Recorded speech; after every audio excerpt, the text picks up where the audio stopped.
મંદિરમાં વર્ષો જૂની પરંપરા તૂટી છે। સિંહાસન કે પછી પાટિયાથી દૂર રહીને આરતી કરવામાં આવી। વારાદારીઓ દ્વારા સન્મુખ નીચે ઊભા રહીને આરતી કરવામાં આવી। ટેમ્પલ કમિટીને વારાદારીઓમાં રોષનો ભય હતો। મંદિરમાં પહેલી વખત પોલીસ બંદોબસ્ત ખડકવામાં આવ્યો છે। નિજ મંદિર નીચે ઊભા રહીને આરતી કરવાનો ઠરાવ પસાર કરાયો। તો ટેમ્પલ કમિટીના નિર્ણયથી વારાદારીઓમાં રોષ છે। ઠરાવને કાયદેસર પડકારી ઉગ્ર વિરોધ કરાશે। ડાકોર મંદિરના વારાદારી સુધીર ગજાનંદે નિવેદન કર્યું કે હાલ મંદિરને 254 વર્ષ પૂર્ણ થયા છે। વર્ષોની પરંપરા તૂટી રહી છે। વૈષ્ણવોની લાગણી દુભાઈ રહી છે।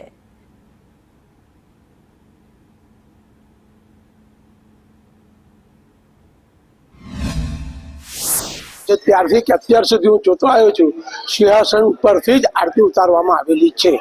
એ અમારી વંશ પરંપરાગત જ્યારથી પણ સ્થાપિત થયું છે મંદિર, લક્ષ્મીજીથી અહીંયા ગાડી આવ્યા છે ત્યારથી અમે શ્રીગોળ ભાઈઓ અને ખેડાવાર ભાઈઓ બધા જ ઉપરથી જ આરતી ઉતારીએ છીએ।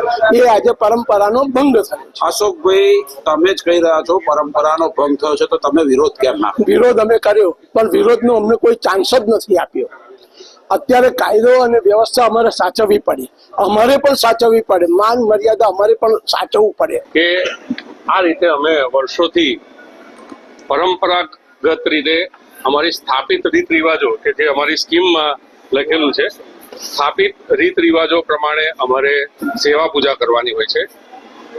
ગઈકાલ સાંજ સુધીની આરતીમાં અમે રાબેતા મુજબ આરતી કરી છે। અમને ગઈકાલે કમિટી દ્વારા એક કાગળ આપીને જાણ કરવામાં આવી કે આવતીકાલથી તમારે આરતી નીચેથી ઉતારવાની છે। આજે સવારે મંગળાના સમયે મેં આ ઠરાવનો વિરોધ કર્યો છે। અમે ઓલરેડી એનો લખાણ પણ આપી દીધું છે કમિટીને।